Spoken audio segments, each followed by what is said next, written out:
is gentle as a rose, and love can conquer any war. It's time to take a stand. Brothers and sisters, join hands. We've got to let love rule.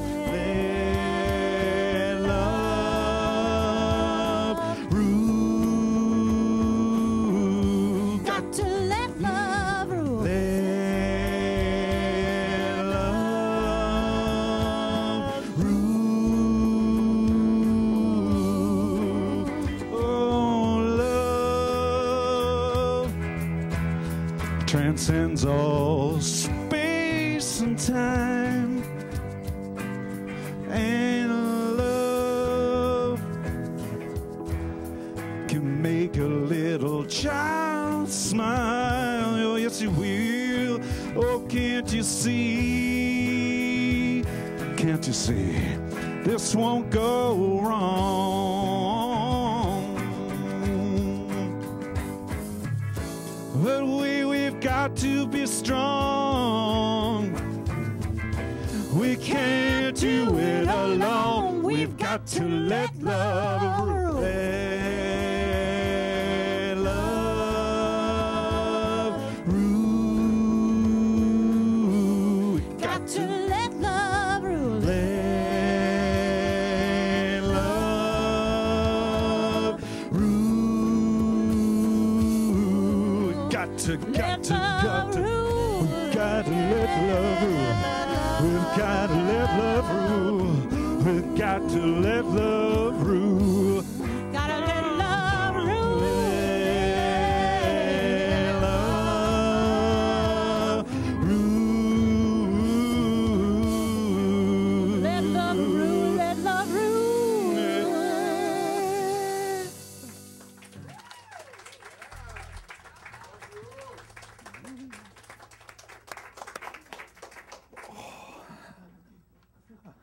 I have no words for our band. Welcome. Good morning. Good morning. Good morning. How is everyone today? Good. It's so great to see you all. And such a pleasure to have you here at the Center for Spiritual Living Toronto. My name is Jonathan Zenz. I'm the spiritual director here. It is a beautiful Sunday morning. Even, you know, I love rain, so I totally accept the rain. I loved hearing it rain all night long. My cat's cuddled up on my bed with me, and it was really lovely. Such a pleasure to have you all here this morning. A couple of things to let you know about that are happening here at the center. First of all, we do have classes that are going on. The Troward class, we took the last Tuesday off. We will be back to meeting again this Tuesday. And so if you're in that class, we will be meeting on Tuesday, October 16th at 7. We are continuing with Science of Mind 101, The Spiritual Path, on Wednesdays at 7 o'clock. And we've got a couple more weeks left of that course. And then we begin Science of Mind 102, The Nature of Effective Prayer. So these classes... Troward might be a little difficult to just hop into. I will give you fair warning. If you haven't been Troward, probably not the class to just kind of show up and say, hey, what is Troward all about? Not that I would ever want to drive anybody away from class, but definitely Science of Mind 101. Each class stands on its own, and you can certainly come and hear what we teach and how you can apply it in your life. That's the most important thing to me about classes. Classes is where you learn how to apply these principles in your life so that you can start to create a better life for yourself, if that's what you're looking for. Your life may be going along hunky-dory and swimmingly, so, you know, why would you need class? Because I told you you do. So anyway, I love classes. I'm very passionate about classes, so please join us for class. Also, on Saturday, October 20th, that's a week from, well, it's a week from yesterday, the women's group will be meeting here at the center at 10 a.m. If you are a member of the women's group and are a woman, you cannot be not a woman and be a member of the women's group. So, but if you are not a member of the women's group, I'm really botching this one up. The women's group is open to women, whether you've been to the women's group or not. It is not open to men, as I've been told very directly. So that's Saturday, October 20th, next Saturday at 10 a.m. We have a board of directors meeting on October 25th. Anyone who's a member of this center is welcome to sit in on the board meetings. That's at 7:30 p.m. Thursday, October 25th. Spiritual cinema. I might be changing this up. So I announced last week that we are going to be watching Spiritual Liberation. I'm thinking I might change my mind. I'm thinking about watching The Way, the Martin Sheen movie about the Camino. Just because it's really, I'm feeling really drawn to it. Hailu sent an email and was looking for people to talk to her about it, and it just seems to be coming up a lot. So I feel like I need to watch it, and I feel like that might be the day to do it. I'll let you know. Anyway, we do have some movie playing on Sunday, October 28th at 1 p.m. That's following service here. Let's see, what else do I need to tell you about? We do have volunteer opportunities in social media. If you want to be a social media ambassador, we're always looking for people to work in our tech positions and also as youth mentors, so you can talk to me about that. The other final thing is we do have these spiritual mind treatment request forms up front. If there's something that's weighing heavily on your heart and you want to change it in your life, but you're feeling challenged by it, fill out a spiritual mind treatment request. Put it into the Spiritual Mind Treatment Request box, and a practitioner at this center will do the conscious work for you to change that in your life. And that goes right in line with what we teach here, which is consciousness affects your life. And you are at choice. Here's the great news.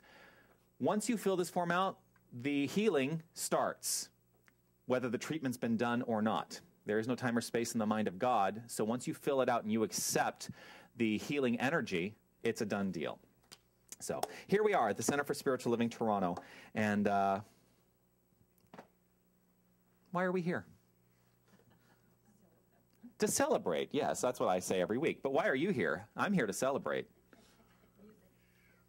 You're here for the music. And why not? Our music is fantastic. And I'm so grateful. I am so grateful for our musical guest today. I'm going to give you a proper introduction later, but this is my friend Karen Mitchell from. We come from the same center in North Hollywood, California, and she has just become a practitioner intern. Yes. So really excited to have her here. I'll give you a formal introduction later, not to dismiss you. But we come here for any number of reasons. Oh, there it is. I'm like, what do I do in this service?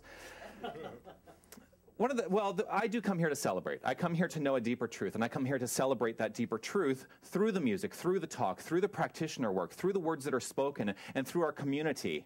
I like to celebrate this with you.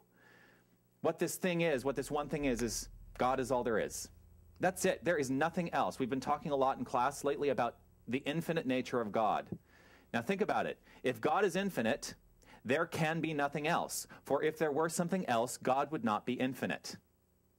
So who are you? If you're part of the infinity, because you cannot be separate from the infinity, otherwise there would be two things going on, you are that which is. You are God. So when as I started off my ministry here and would look at people directly and say, you are God, and it made people feel really uncomfortable at first, I hope you're starting to let that resonate with you now. That deep understanding and knowing that that is who you are. You are the divine energy of spirit manifest in form. And from this place, we get to live extraordinary lives. So let's do that today. What do you say? Yes. All right, let's turn to the inside of our songbook on the inside of the first page, and let's read these declaration of principles together. Right underneath, what we believe. And as we say these things, really check in with yourself. Make a determination. Is this what I truly believe? I believe that the spiritual and material universe are one. I believe that whether I call it God, spirit, energy, or universal consciousness, every person, place, and thing emanates from this one creative source. I believe that spirit is an infinite loving intelligence operating in and through all life, never separate from anyone or anything. I believe in cause and effect. I believe that it is done unto me as I believe, and as I think, so I become. I live this now, and I rejoice in it, and so it is. And so it is. Who's here for the first time today? I know you're here for the first time today. You don't have to raise your hand, but I'm going to still point you out. But I kind of just went in that general direction. You don't really know who I'm talking about. If you are joining us here for the first time today, it is a pleasure to have you join us and bring your conscious awareness to this center. And here's what I also want to make sure. I'm always trying to be very clear on that this is one particular path to a deeper understanding of God in our lives. And I say a lot, whatever path you're on, it's the right path, because no path to God is the wrong path. It's how does it affect you in your life? How do you live your life? How does your life unfold with a deeper understanding that there is spirit, that there is God, that there is something greater operating through you. Through you. So I'm going to invite our reader for the day, who's got a special guest who's going to be joining. She's actually going to come up here and do the reading, so I'm going to move this. Tara Lou is doing our reading today, and she's bringing her special guest. I think that's probably a good... Oh. That's okay. Are you going to be shy? Zach. It's okay. No? It's okay. Do you want me to hold it? Jonathan, can you do Zach's job I can do first? Zach's job. Do you want to hold it with me? No? Okay. Okay. Sorry. Well, we know that there's a lot of important people who talk about spirituality, and I asked Jonathan last week about any ideas to help children with spirituality, and he gave me some great ideas. And at home, we do a lot of reading, and one of our amazing teachers at home to help us with spirituality is Dr. Zeus. Yay! So we would like to share, Zach and I would like to share our 3 favorite quotes by Dr. Zeus. You have brains in your head, you have feet in your shoes. You can steer yourself any direction you choose. You're on your own and you know what you know, and you are the one who will decide where to go. Mm-hmm. Out there, things can happen, and frequently do, to people as brainy and footsy as you. And when things start to happen, don't worry, don't stew. Just go right along. You'll start happening too. And our last favorite is, so be sure when you step with care and great tact, and remember that life's a great balancing act. And will you succeed? Yes, you will indeed. 98.75% guaranteed. That's wonderful. So great. Thank you so much. Thank you, thank you, thank you. So, 98.75% guaranteed. Where's that other quarter? That's what I want to know. No, 1 1/4. You're right. I do usually excel at math. Right out, you know. Without a doubt, whatever is happening in your mind is happening in your experience. So I'm gonna be talking a lot about that today. Some of you who get the Friday email, you may be wondering, what the heck is that talk title all about? It will become very clear. But before we get to that, take a moment to reflect on what you've just heard. Your success is up to you. Your success is up to you. And when you know that, when you step into that, your life unfolds in amazing, amazing ways. It's the truth of who you are. It is the very essence of your nature that your life is unfolding no matter what. Here's the deal. No matter what, your life is unfolding exactly as it needs to. You can steer the ship. You can set your course. But trust and know that wherever you focus, wherever you steer your ship, your life is unfolding perfectly. Always has been and always will be. And if anybody tells you otherwise, step back and understand the truth of yourself, because it doesn't matter what anybody else says. It only matters what you know, the truth of yourself. That's what I know today.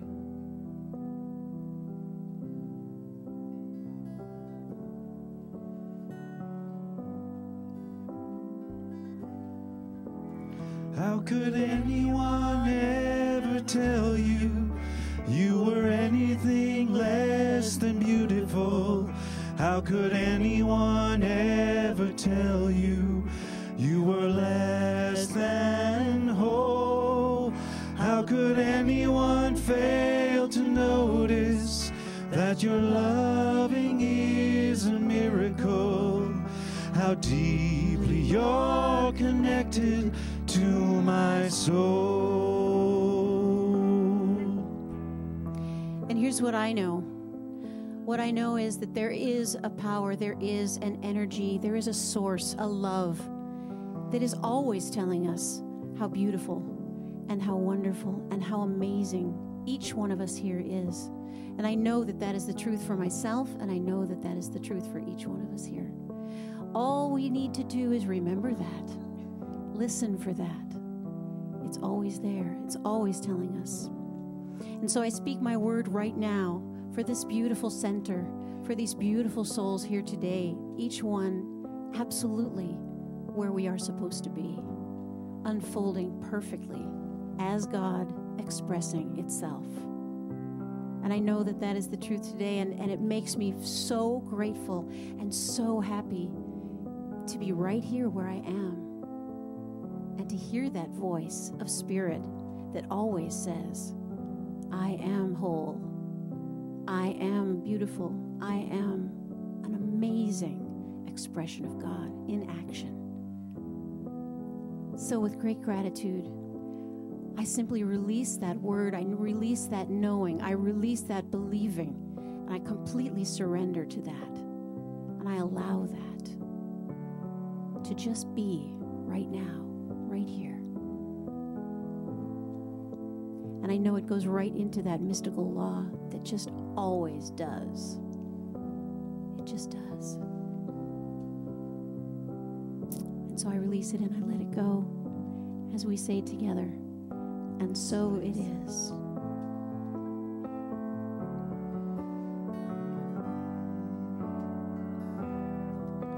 How could anyone ever tell you you were anything less than beautiful? How could anyone ever tell you you were less than whole? How could anyone fail to notice that your loving is a miracle? How deeply you're connected to my soul.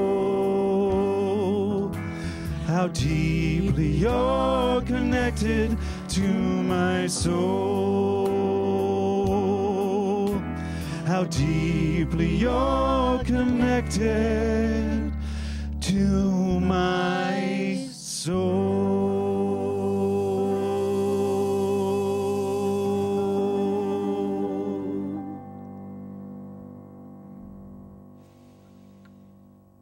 Thank you so much. To help us further concretize this idea into mind, I'm going to invite Margaret Ann Snyder, our practitioner of the day, to the podium.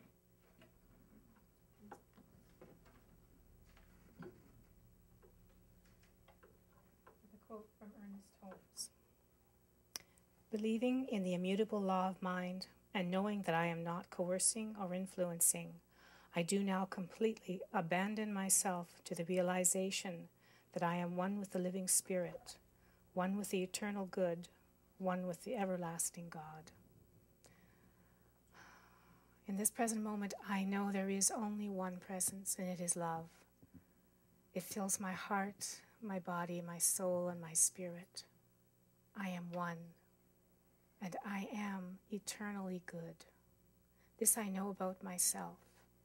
I know my heart is open and relaxed, in a place of giving and receiving, and I go easily into my heart. It is my place to live from, to listen to, and to explore. In this moment, I know my heart, and I express it easily, as it is God and it is love.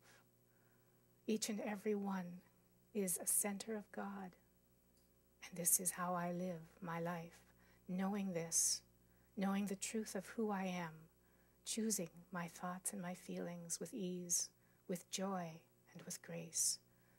I am one with God. I know this, and I am grateful. I am grateful for my truth, my knowing, and my love. I release this to the law of mind, knowing it is done in me and in my life, and I accept. And together we say, and so it is. Thank you very much. I love that word abandon. It really struck me, the idea of just abandoning yourself to Spirit, abandoning yourself to the One, abandoning yourself to that everlasting presence within you. Well, someone who really does exemplify this level of abandon has joined us today to be our special musical guest, and I'm so grateful for her presence here today. My dear, dear friend, Karen Mitchell. She has a beautiful song. This is a brand new song. Yeah, brand new song. Yeah. So here you are, Karen Mitchell. Thank you. I'm so happy to be here in Toronto. Okay.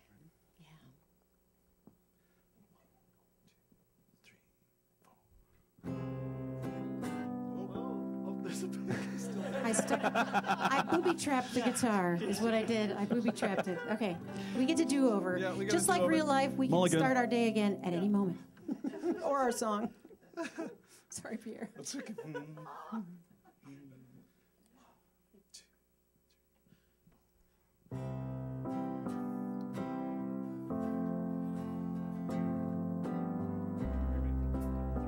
more time. Can you hear my guitar out there? Here we go. There? Here we go again. It's unfolding perfectly. I know this. Exactly. That's right. See, this way you guys can learn this song while I'm gone back to LA. Next time I come back, you'll be singing it to me.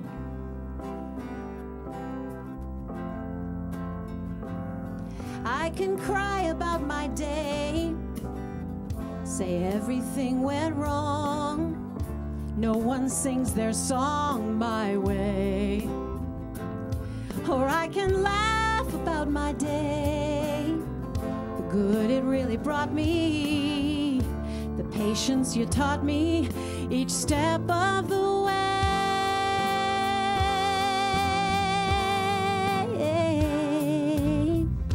Whatever the question, love is the answer. Whatever the lesson, love is the answer. Whatever way we choose to live, love is the answer. Love is the answer.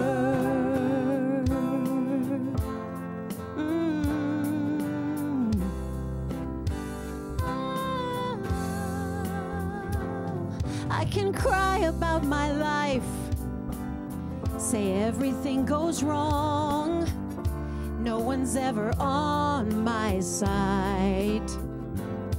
Or I can laugh about my life, the kindness you show me, the lessons that grow me each step of the way.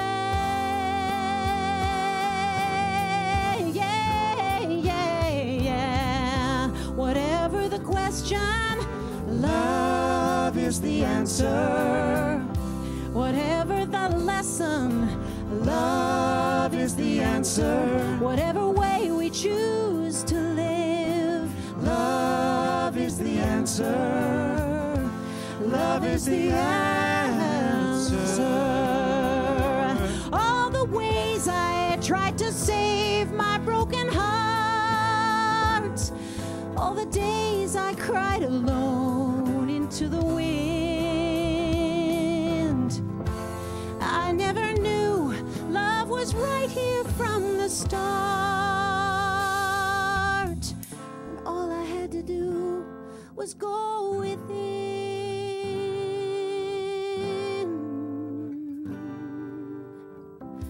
Whatever the question, love is the answer. Whatever the lesson, love is the answer. Whatever way we choose to live, love is the answer. Love is the answer. Love is the answer. Love is the answer.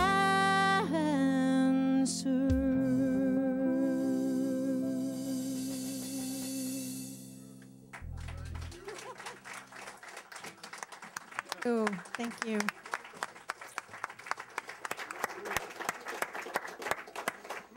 Oh.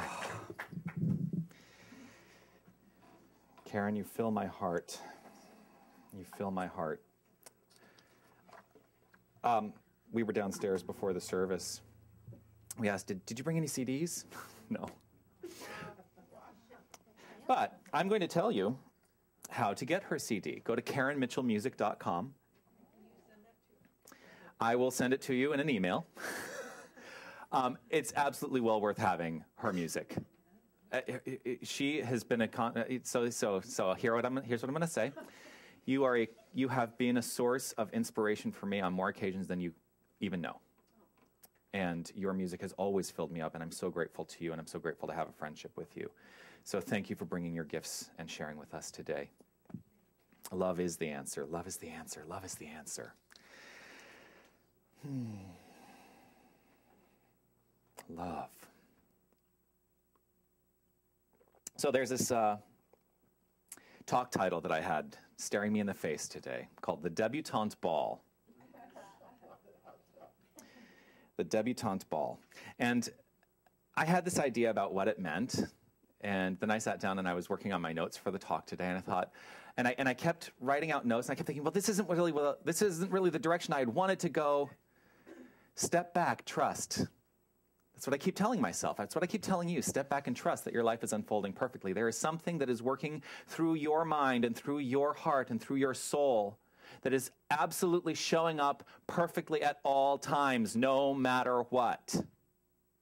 The Debutante Ball. The Debutante Ball. So, you know what a Debutante Ball is? Yes? Is anyone who doesn't know what a debutante ball is? A cotillion. It's also okay. So I'm going to explain to you what I was hoping there'd be some hands because I want to be able to explain it, right?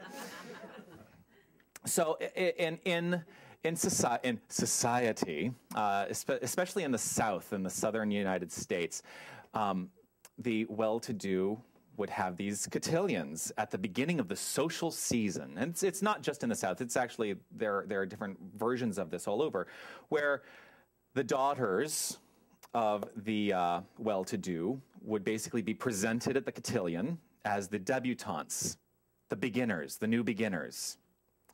So those of you who speak French, debutante, beginner, right?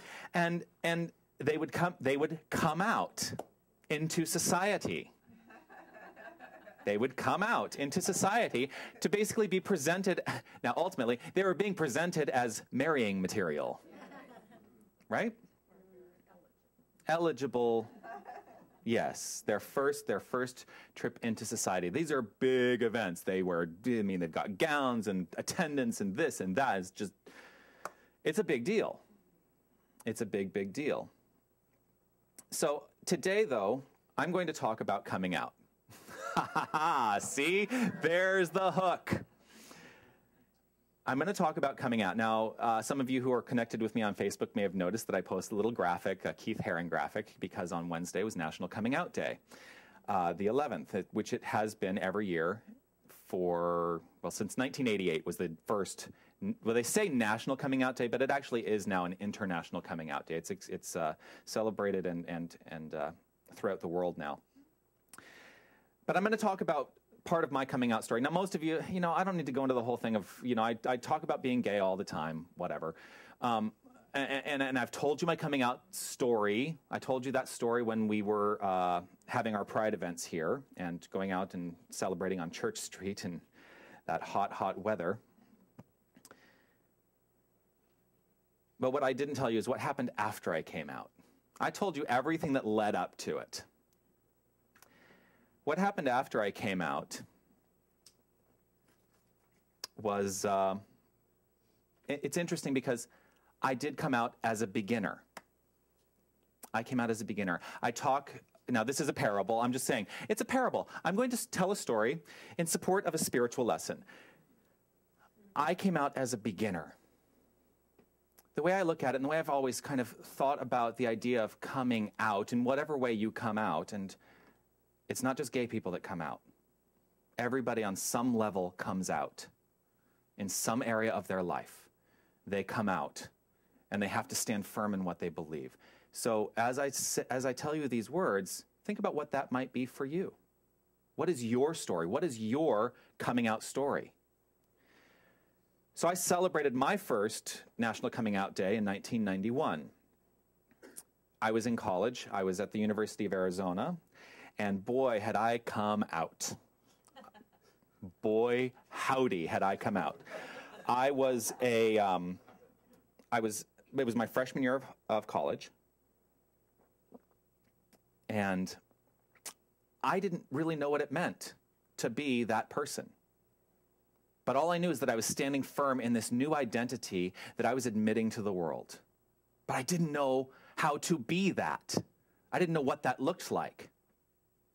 And so I did a lot of things that were, maybe not in support of the most beautiful expression of that.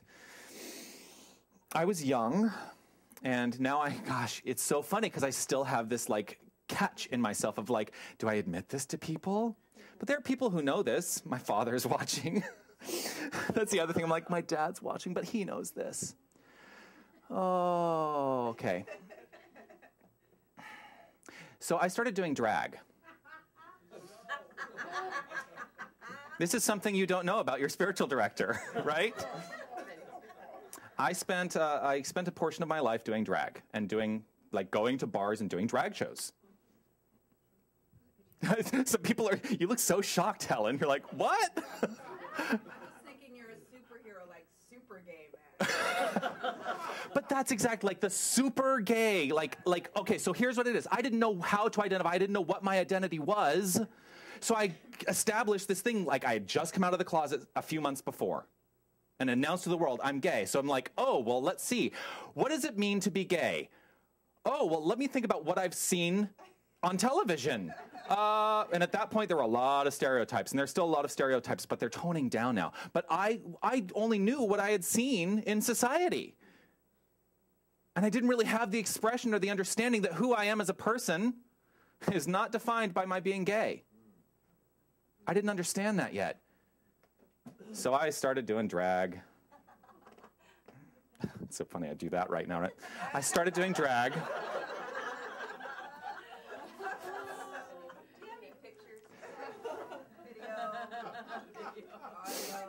Do I have any pictures, video, audio? The answer is yes. Actually, it served me well. So later on in college, they actually did a show, and I got featured in this show very prominently because it was a role of a drag queen. And when I was graduating from college, I went up accepting my degree and shaking the hand of the dean of the College of Fine Arts, and he pulls me in and he whispers, he says, I will never forget you in those red patent leather pumps. I'm like, this is a man who's never, we've never spoken to each other, the dean of my college, and this is his memory of me now. I'm sure he does. Actually, a lot of people still think of me when they think of that. Anyway, I'm getting off track a little bit now. You still have them? No. No, they belonged to the school. I couldn't keep them. Anyway. What size are you? This talk has made such a turn. 12 wide. At least I was then, 12 wide. Ultimately, here's the story. I created a persona for myself because I didn't know how else to survive in life. And it goes to, this is the parable. What persona are you creating for yourself in order to survive in life? What I ultimately discovered about myself as I went through this process of coming out, doing drag, being the most explicitly feminine, oh my gosh, gay man you could imagine, and then coming to a deeper realization of the truth of myself. And that happened the summer following. The summer following my first year of college, I went to Colorado. And this may surprise people. The drag queen lived in a tent for 3 months. I lived in the Colorado wilderness in a tent for 3 months. I was working on an archaeological dig. I mean, we had supplies and stuff, but it was a really great moment of stepping back and being able to reflect on my life and coming to a deeper understanding of who I am in this moment is what's most important. I don't need to put on heels. I don't need to put on a dress to prove to people I'm gay. Why do I need to do that anyway? Why would I need to prove anything? Why would I need to be your assumption of what it is to be gay? And that's what I thought. I thought I have to be this image now. And that's so not the case. I need to be me. I need to be the truth of me. I need to allow that which is within me to come out. Not layer something on top of the truth of me to be everybody else's idea of me. So what is it about you? Where is the truth of you? And are you standing firm in that idea? Are you standing firm with the understanding that you are God? Because that's the ultimate coming out. To really stand firm in the understanding that you are the divine nature of the universe operating through you. And there is no separation between you and the divine. It's all one thing. This energy is your life force. This energy is an energy of love. It is always flowing through you and unfolding by means of you. What does it mean? And are you putting on the I'm a spiritual person drag to fit in with a certain paradigm so that people will understand you? You don't need to put on the I'm a spiritual person costume to be a spiritual person. Do you know why that's true? Because you are a spiritual person no matter what you do, no matter what you say, no matter what you wear. You are a spiritual person because spirit is the core of you. So are you hiding in your truth? Are you hiding behind a mask? Today I'm encouraging you to come out. Drop the mask. Be you. Let the truth of you flow through. So today is really all about identity. What is your identity as spirit? What is your identity? Now, how would you define identity within the context of spirit? Spirit, being all there is encompassing all of our identities. And we do have individualized identities. Each individual maintains his or her identity in law, the law of cause and effect. We maintain the truth of who we are by constantly putting it to practice, putting it to work through the use of the law of cause and effect. So for those of you who may be wondering, what the heck is he talking about? Everything that happens in our life happens as a result of cause. The cause starts in our own mind. So this is just a quick science of mind lesson. Cause, your life is the effect. Your identity is how you are constantly putting to use the law of cause and effect in your world. Because what's showing up as effect, you, the physical embodiment of you, and who you are, your personality, how you interact with the world, that's all based on the law of cause and effect. And you are attracting to yourself that which you are first in mind. So you maintain your identity through the use of the law of cause and effect, whether you're aware of it or not. It's always happening. Now, we choose in this philosophy to use it directly and specifically and with purpose, because we have that choice, as opposed to just letting life take over and letting the willy-nilly thoughts of our mind create in our experience with the thought that we might be victim to them. So this is, so I started reading this quote. It's Ernest Holmes, and I never attributed it, so now I'm attributing it. But I'm going to finish this quote. Each individual maintains his or her identity in law through his or her personal use of it. And each is drawing from life what he or she thinks into it. So it's a constant cycle. It's a constant cycle. Here's an example of how that worked for me. I come out of the closet as a gay man. I see life. I'm drawing in from life this idea of what that means. This is now going into my mental cause on an individualized level, and it is coming out as the effect of, oh, that must mean I have to do this. Do you see how that works? I became very clear later on, I didn't need to do that. So I draw from life a clarity. This goes into mind. My belief system shifts. The most important thing, my belief system shifted. And that's all we're ever working to affect. That's all we're ever working to change. We're never trying to change the circumstances. We're trying to change the belief system. And so if a belief is not serving you, you can shift it. Now, this may start to sound like I have an issue with drag queens. I actually don't have an issue with drag queens, as long as they're being true to who they are. I was putting on a mask, not being true to who I was. But I got to make a new choice. I got to make a different choice. And this is what each and every one of us has at our disposal, choice. No matter what, you are at choice in every single thing that you do, every single thing you experience, every single thing that comes up in your life, you are at choice. You're the one who's keeping your identity alive. You're the one who's keeping it active. You. Nobody else. Now, are you a slave to an identity that you have accepted as your life? Or can you understand the choice that you now have to move through that which you may accept but don't really like? Because I went through periods of my life where there were things I accepted that I didn't really like, but I thought that it was the truth of who I was. How many of us are experiencing that?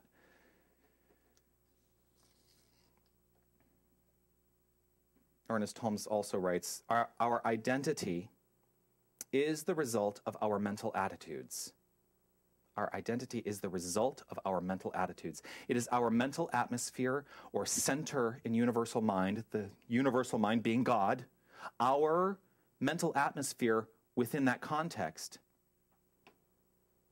And within that are retained all of the images, impressions, inherited tendencies, and race suggestions. When I talk about race suggestions, I'm not talking about race like, I'm talking about the human race, not specific ethnicity or anything like that. But we live within a race consciousness. This room has a consciousness, a collective consciousness that we're all contributing to right here and right now. We are all subject to that right here and right now. To the degree that we accept it as our own belief, it shows up in our life. This is happening all the time, whether you're consciously aware of it or not. And this is translating into our identity. So this is why I say all the time, it is so important for each and every one of us to be more and more aware of what is going on in our lives. What are the thoughts we're thinking? What are the beliefs that we're holding on to? And are they in service to the perfect expression of our life? Because if they're not, what am I going to say? You're at choice. You are at choice to shift it, to change it, to make something new.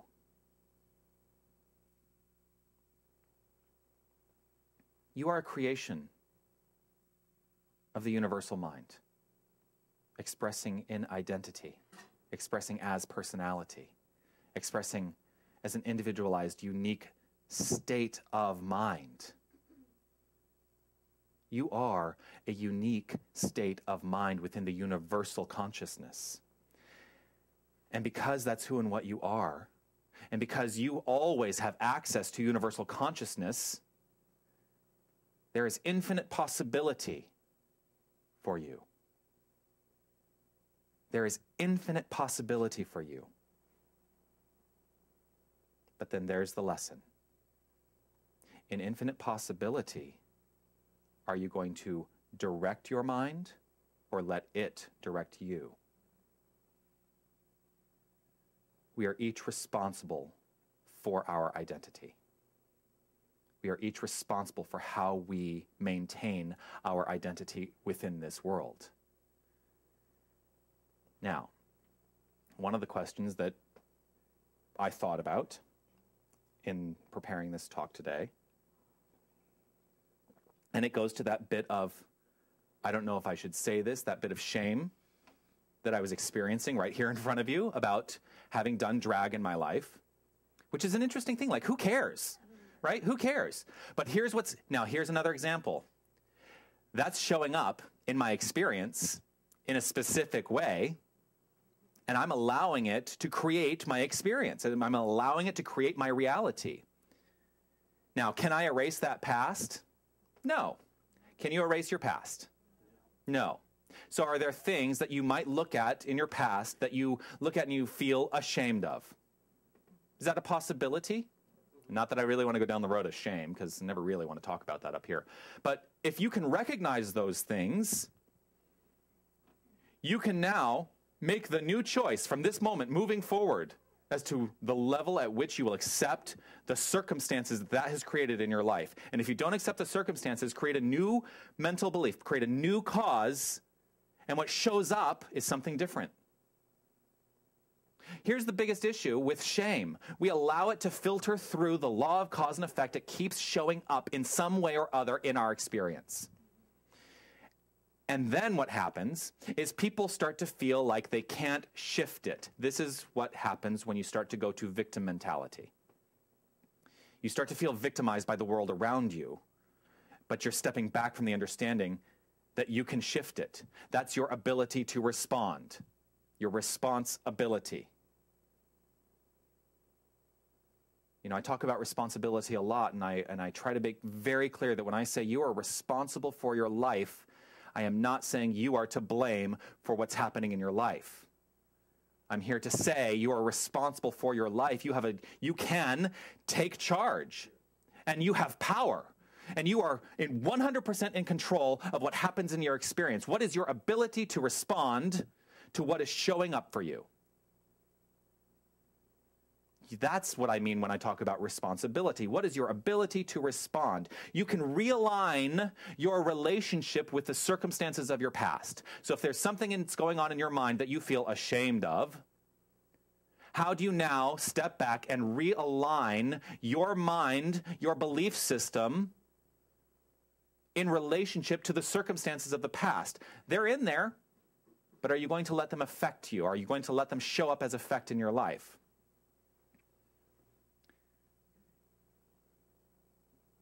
Another question that comes up for me is, who are you going to be today? Because that's all you really need to worry about. Who are you going to be right here in this moment? You don't need to worry about who you're going to be tomorrow. You don't need to worry about who you're going to be in 10 minutes. You don't need to worry about who you're going to be in 10 seconds. Who are you right in this moment? Because that's all that exists, is this moment right here, right now. And it is part of the infinity of time and space. So every moment, see, this is like the heavy philosophy. Every moment that has ever existed or ever will exist in the concept of time exists right now.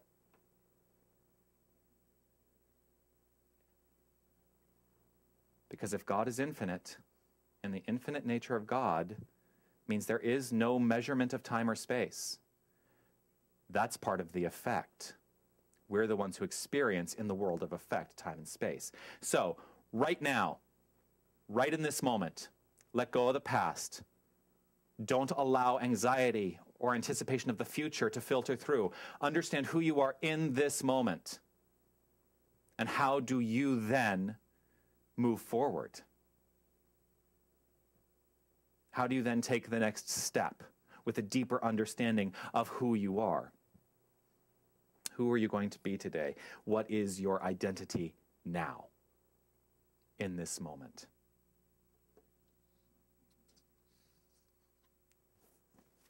I already talked about the identity of victimhood, which is insidious and can be very easy to fall into without you even realizing it's happening. Is your identity one of, I never get the breaks? Because if that's what you're affirming, that's what you will experience. Is your identity one of, life is hard? That's an identity. Is your identity one of, life is easy? That's an identity. Which one are you going to choose?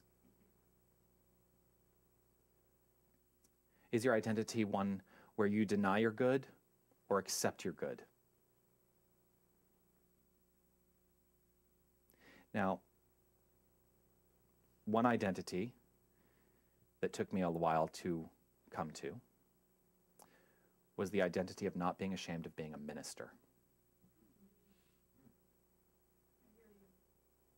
Because when you go out and when I leave these walls, I have found myself going out in social situations, and there's that catch when somebody says, "So what do you do?" "I'm a minister." "Oh, really?" No, but it's like there's that moment of pause when I go, "Oh, do I really need to talk? Do I really want to talk about this right now?" Because there's a shame element. I can't believe I'm admitting to my entire congregation that I have a shame element around being a minister. But here's the thing. I'm in the process of working through it, and I've worked through it so much you can't even believe it. I actually have less and less of that catch now. But part of the catch is because of my past, of what I thought it was to be a minister, and what I think other people are going to think of me when I identify myself as a minister.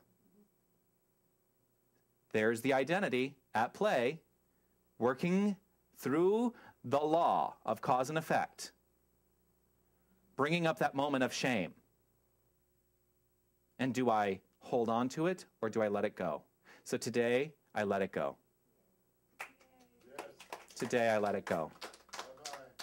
Because quite frankly, what you think of me is none of my business.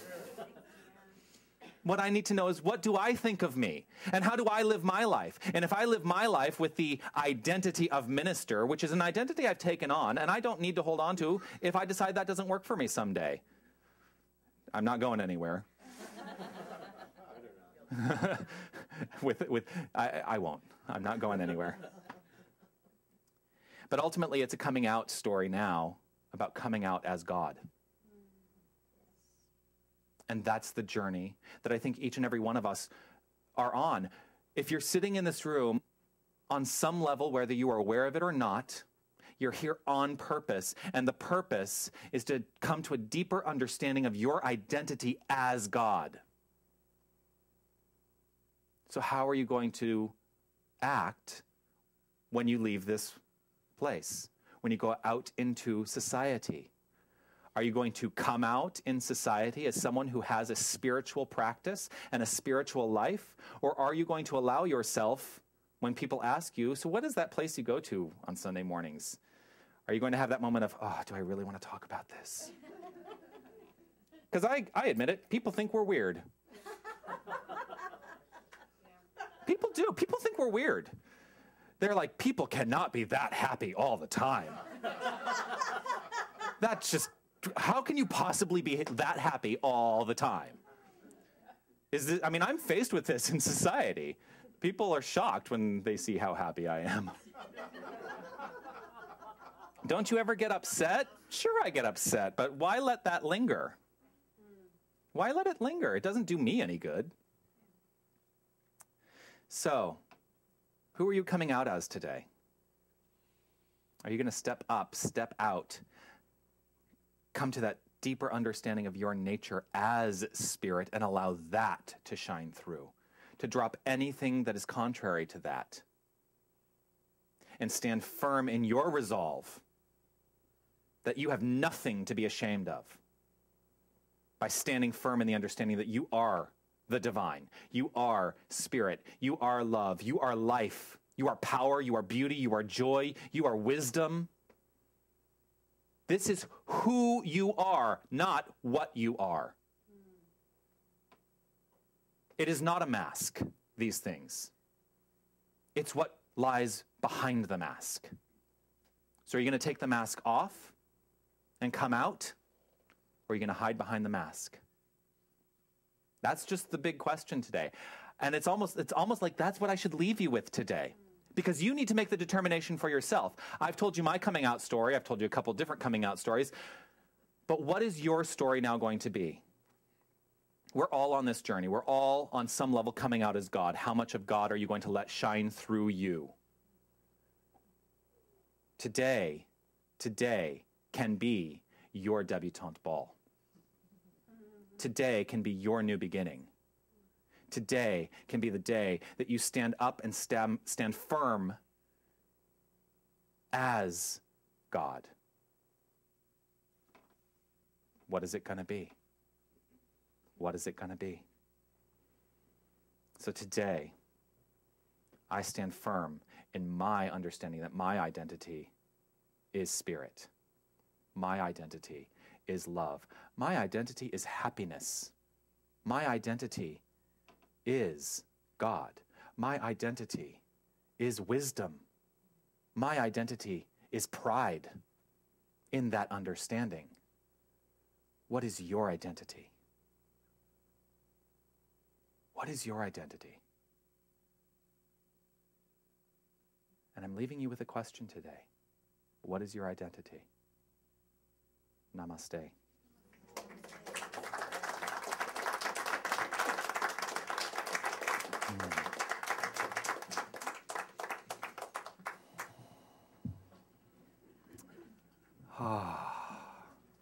I am so grateful to all of you.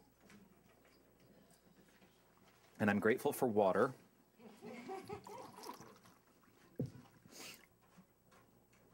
And I'm grateful to our band. I'm grateful to Karen. I'm grateful to Tony and Hai Lu. I'm grateful to Carrie. I'm grateful to everyone. And I'm grateful for Margaret Ann. I'm grateful for everyone. So my identity in this moment is one of gratitude. And gratitude is not, again, something that you do. It is something that you are, something that you embody. So in this understanding of gratitude, we're going to pass the basket. And as you hold your offering, as you give what you have to give today, please understand, you know, one of the things that I have not really talked about is your offering, your gift today is an investment. It's an investment in an idea. It's an investment to this center, to grow this center, to grow this consciousness, to help the entire world understand that their identity is God. That's who they are. And that's what I choose to know in every moment. So as you give today, please give with an open, free heart. Please don't give out of obligation. Please know that what you give is used brilliantly and effortlessly and easily and for good by me, by the Board of Trustees, and by every single person who's affected and touched by this center. So we're going to sing God is My Source as the baskets go around, which is number 13 in your songbooks. And I will then now turn it over to the band. If you want to stand up and celebrate and dance as the baskets go around, we love that.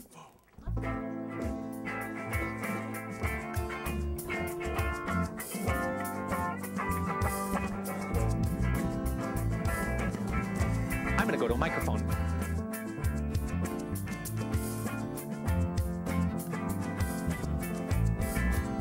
God is my source. God is my power.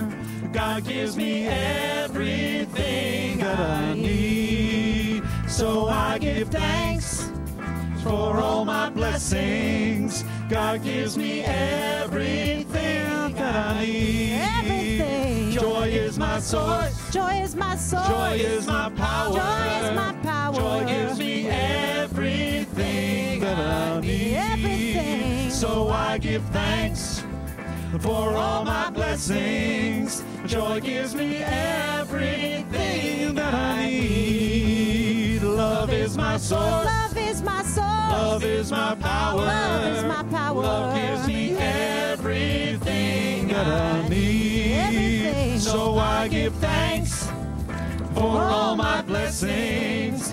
Love gives me everything that I need. God is my source. God is my power. God gives me everything that I need. God gives me everything. So I give thanks. I give thanks For all my blessings. For all my blessings. God gives me everything that I need. Everything I need. God is my source. God is my source. God is my power. God is my power. God gives me everything that I need.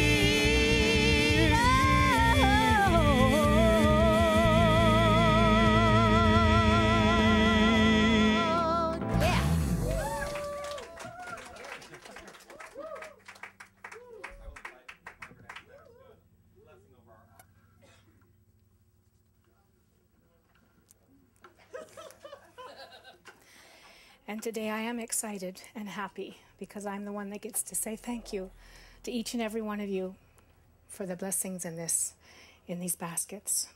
There is only one supply, and it is infinite, it is eternal, and it is ever giving and receiving, it is ever flowing. And I'm grateful for this flow of life that goes from you to me and me to you, and creates this special expression of the center for spiritual living. And I know that this money will be used and employed in the highest and best for everyone concerned. I am grateful for each and every one, and each and every donation, and each and every time, each and every talent that is gifted. In gratitude, I release this to the law of mind, knowing it is done, it is manifest. And together we say, and so it is.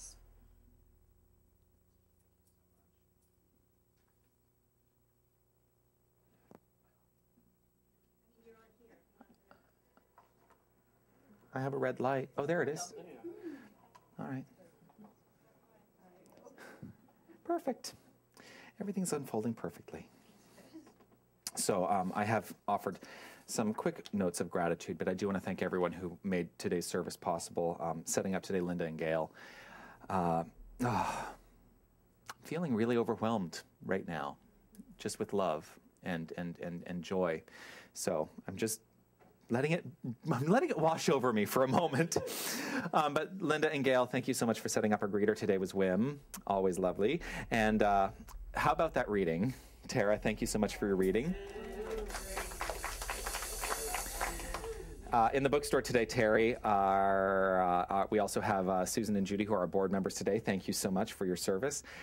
In the sound booth, Carrie, and helping with our webcast are Tony and Hai Lu.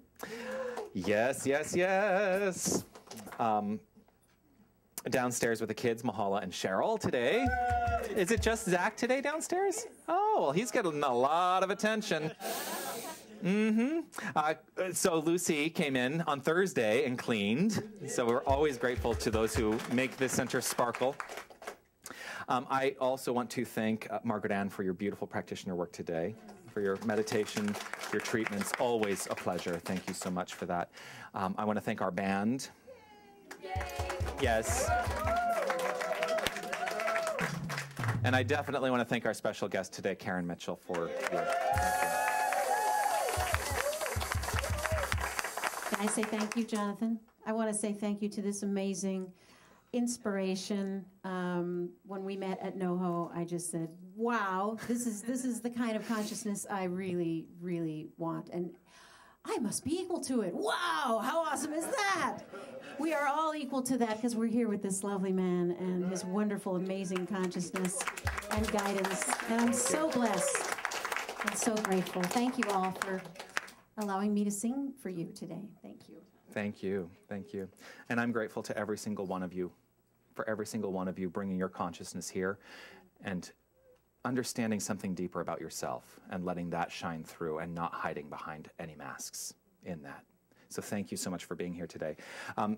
You know, usually I get up and I sing a nice little benediction song, and we switch our songs up a lot. Well, this one particular song, which I brought to the center, and I'm so grateful for this song because it inspires me. It helps me come to a deeper understanding of myself and knowing that there's always, always something that I can go to in spirit. This song, of course, is written by Karen Mitchell and is a staple in our center now. So, as we move into this next moment, simply relax. Relax into the deeper understanding of your divinity. If it's comfortable, if you want to close your eyes, you can close your eyes. Simply relax and know that God is who you are.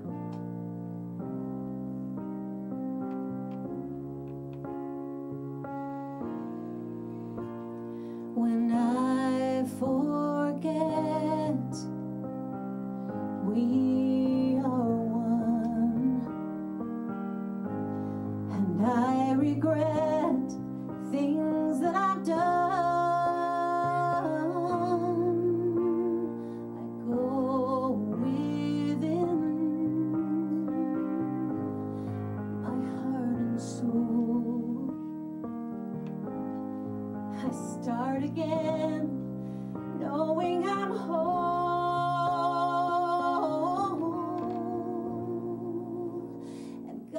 right here where I am.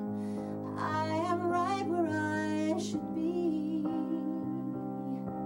As I fill my mind with peace, I feel it washing over me.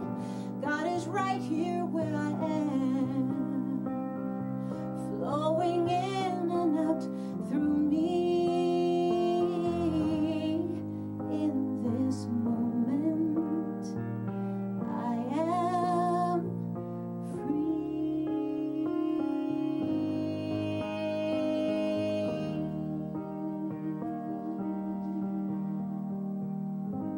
Right here in this moment, right here, right now, the only moment that exists, I recognize a deeper, deeper knowing in myself that God is all there is. The divine spirit, the essence of life, life itself, love expressing, that's all that's ever going on. I know that this is who I am. I know that this is who each and every one of us is. I give over to this deeper understanding and a deeper embodiment of this in every single moment. God is right here where I am. God is right here where you are. Right here, right now, in this moment. And so I lay claim with this understanding to a shedding of any mask, knowing that I only identify with that which supports me. I let shine forth the divine by means of me. I trust and know that every single person involved with this service, watching this service, shines forth as the divine in everything they do.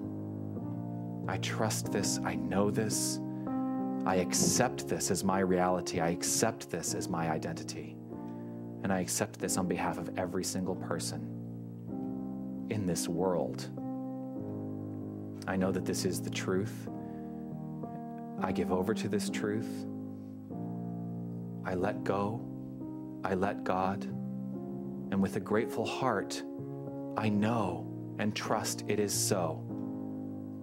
So in thankfulness, in gratitude, I simply let it be so, stepping out of the way and allowing the law to simply act upon these perfect words. I trust. I trust. And in that trust, I know there's nothing more that needs to be done except accept the gift. And so I accept it freely and openly right here, right now. I let this be the truth. I know it is so, as together we say, and so it is. When things go wrong and my way is dark, and when I lose my song and life breaks my heart, I go within my heart and soul. I just start again, knowing I'm whole,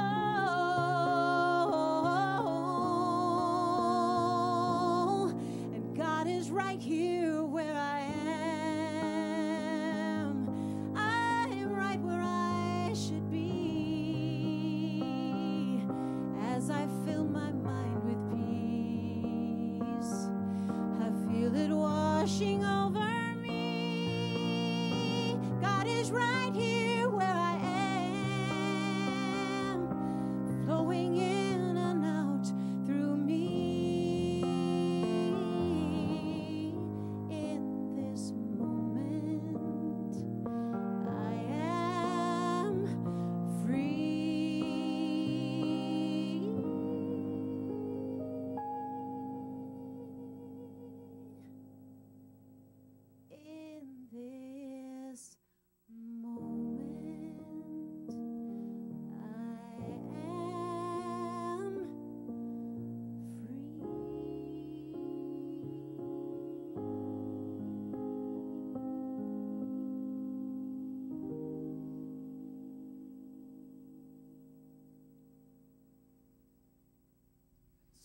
is. Thank you. So let's celebrate this. Let's celebrate this love. And let's take this love, let's take this out into the world. We're going to finish out today. What? Okay, blow your noses. It's a 5 Kleenex. It's a 5 Kleenex service. Well, as soon as we're done blowing our noses, we're going to celebrate and take this energy out into the street with number 9 in your books, which is Put a Little Love in Your Heart. 1, 2, 3, 4.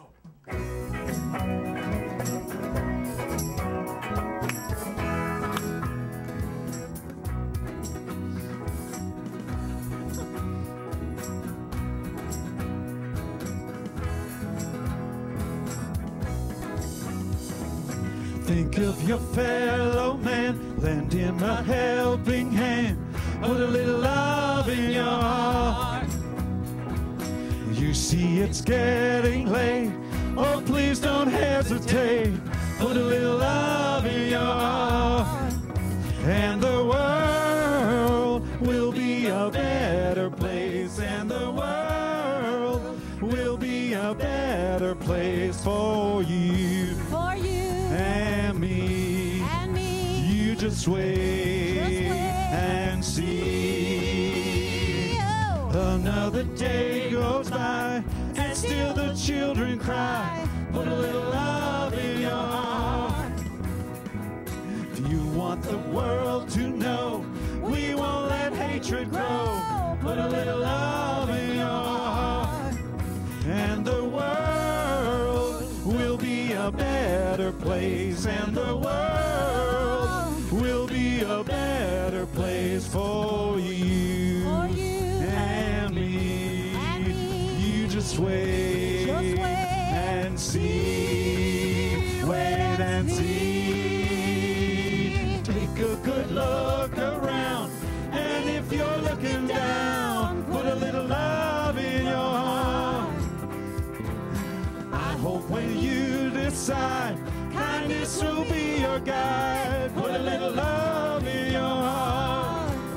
And the world will be a better place, and the world will be a better place for you, and me. You just wait, and see. Oh, put a little love in your heart. Oh, put a little love in your heart. Put a little love in your heart. Put a little love in your heart. Put a little love in your heart. Put a little love in your heart.